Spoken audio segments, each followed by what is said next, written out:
Nu, ja mēs nerunājam par Eiropas un pasaules finansiālajām iespējamām problēmām, tad šis gads noteikti būs iezīmīgs ar to, ka šis ir prezidentu vēlēšanu gads daudzās pasaules valstīs. Nu, mēs te labi zinām, Somijā jau bija pirmā kārta šosvētdien, tur būs otrā kārta, Francijā būs prezidenta vēlēšana šogad martā, Krievijā.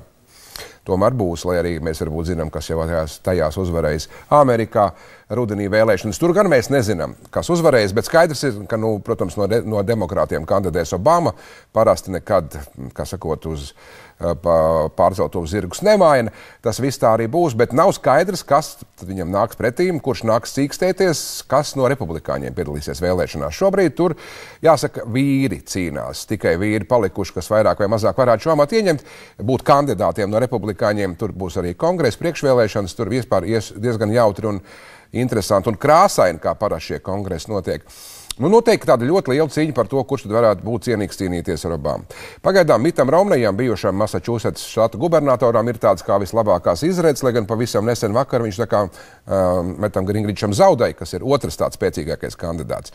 Bet, ja mēs runājam par Romneju, tad viņš vispār, ja Googlā ieliksiet, tad uz meklēšanu Romnejas noteikti parādīsies kaut kur Romnejs un viņa suns. Jo bija tāds gadījums, kad Romnejs esot braucis no Amerikas uz Ontārio, laikam taču brīvdienās, mašīna bijusi tik piekrauta, ka viņš to suņu, ne būdu, bet suņa to krātiņu speciāli ierīkot, ir uzlicis uz mašīnas jumta, un tad brauc cauri visai tai Amerikai, tad sunim tā kā palicis slikti ar vēderu, tad skaidrs, ka sekas arī bijuši uz aizmugurējā stikla redzams, un viņš ir braucis servisā vai benzīna tankā, mazgājis mašīnu, suni, visu, ko varējis, to daudz redzējuši, un par to tagad smējās, un Romnijs un suns, tā kā divi deju partneri Amerikā, kaut kur lasīsiet, šis te joks visu laiku iet cauri. Bet Mitts Romnijs ir pietiekami interesanti personība arī bez tā savu vīru Setteru. Viņš ir multimiljonārs, kas nav labi arī viņa debatēs, beidzamajā laikā viņam to pārmet, ka viņš par maz maksā nodokļus. Viņš arī ir mormonis. Par Mittu Romniju vairāk zina stāstīt Āris Jansons. Lai gan viņš nemurmina tā kā iepriekšējais republikāņu prezidents, Mitts Romnijs ir garlaikojošs orators. Diskusijās ar Obamu izskatīsies bālāk. Viņš nevar lepoties arī ar humora izjūtu. Kādas runas laikā Ajovas štatā prese pieķērusi viņa 4 pieaugušos dēlus, miegainā izskatā tikpat kā žāvājoties. Romnijiem ir 5 pieauguši dēli, vecumā no 41 līdz 30 gadiem. 1969. gadā viņš apprecēja Annu Deivisu, kuru pazina no 15 gadu vecuma, un pirms 13 gadiem viņai atklāja izkaisīto sklerozi, kuru viņā pārstājot ar alternatīvo medicīnu. Pats Romnijs šķiet ideāls republikāņu kandidāts. Šo partiju pieņemts asociēt ar bagātību un dišciltību. Viņa tēvs bija Mičiganas gubernators, ASV dzīvokļu celtniecības ministrs. Tiesa, pēdējos gados turīgie biežāk devuši naudu demokrātiem, nevis republikāņiem. Viņi pat labam sacenšās, kurš var būt trakākais. Kurš visvairāk grib solīt bombardēt Irānu, kurš visvairāk grib solīt aizspriedumus pret gejiem, kurš visvairāk grib seksuālās lietās iejaukties. No vienas puses jau ir nācis priekšlikums, ka vajag aizliegt visa veida kontracepciju. Tas ir, cik traki šie cilvēki tagad ir kļuvuši. Republikānis Romnijs pirmās prezidenta sacīkstes izmēģināja pirms 4 gadiem. Vienmēr aizpogātā žaketē ar cieši savilktu kaklasaiti, viņš pūlējās rast kontaktu ar cilvēkiem, taču izskatījās stīvs un slidens. Viņa mati bija ideāli ieveidoti, bet viņa joki bija padumji. Sievai Annai ticis uzdots skaidrot presei, ka privāti Mitts ir labs sarunu biedrs, pat jautras dabas cilvēks. Bet šogad viņa kampaņa apzināti veidota, lai kandidāts izskatītos stāvam uz zemes ar kājām, nevis uz galvas. Ja Romnijs kļūs par kandidātu, tad viņam būs 3 ļoti lielas problēmas. Pirmkārt, viņš ir mormonis, un Amerikas tā dēvēto kristiešu spārnā ir ļoti daudz cilvēku, kuri par mormonu nebalsotu nekad. Un, ja izvēle būs starp mormonu Romniju un musulmaņu sociālistu Obamu, tad viņi vispār nebalsos. Romnija ģimene pieder pie galvenās mormoņu denominācijas Svēto pēdējo dienu baznīcas. Pēc skolas Mitts tikai pāris semestru studēja Stanfordā, kur izcēlās sarīkojot demonstrāciju pret vienaudžus populāro pretkara noskaņojumu. No Stanfordas viņš devās uz Franciju kā misionārs. Pēc atgriešanās pabeidza mormoņu augstskolu, kādu laiku bija mormoņu arhibīskaps, draudzes galva, vadīja draudžu kopu Bostonā. Tad iestājās Hārvardā, ieguva tiesību doktora un uzņēmējdarbības vadības maģistra grādu.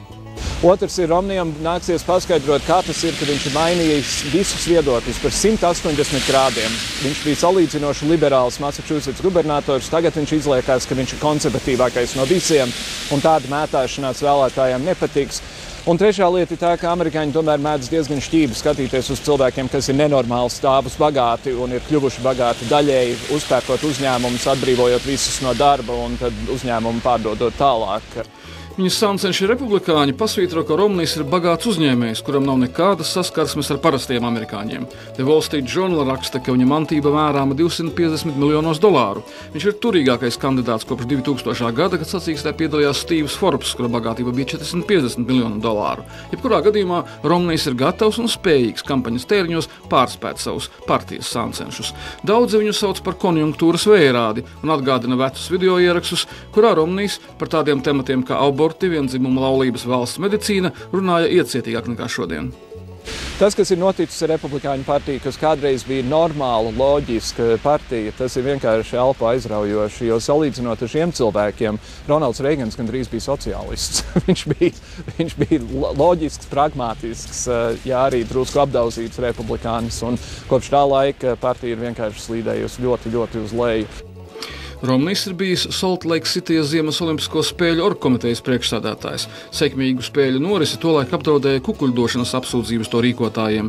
Romnijs ierobežoja spēļu izmaksas, šo to pārkārtoja un prata padarīt spēles par ienesīgām. Tā viņš kļuva pazīstams kā rosīgs administrators un varēja drošāk mesties iekšā politikā. Šobrīd Romnijs pārmet, ka Obamas laikā valsts iejaukšanās ekonomikā kļuvusi pārmērīga un ASV sākot atgādināt Eiropu, kur valsts loma ir liela. Pats Romnijs atzīst, ka viņš ieguldījis daļu no saviem miljoniem Kaimanu salās, lai gan viņa palīgi taisnojas, ka nekad nesot tās izmantojis kā nodokļu paradīzi. Telekompānija ABC konstatējusi vismaz 12 fondus $30 miljonu vērtībā, kurus izveidojusi Romnija bijusī firma Bain Capital.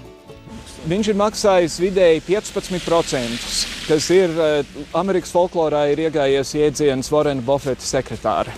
Un Warrens Buffets, kas ir Amerikas otrs bagātākais cilvēks, ir teicis, ka viņš maksā mazāk nekā viņa sekretāri procentos. Un tas ir tas pats arī ar Romniju. Un Obamam ļoti izdevīgi būs šī republikāņu priekšvēlēšana cīņa, jo pārējie republikāņi ļoti pakalpīgi ir pateikuši visu, kas ir slikts par Romniju. Jebkurā gadījumā novembrī iznākums būs atkarīgs no ekonomikas stāvokļa, bet Obamam būs jācīnās uz spēku izsīkuma robežas. Amerikāņiem jāizlemj, ar kuru kandidātu viņi būtu apmierināti kā prezidentu un kurš var uzvarēt vēlēšanās.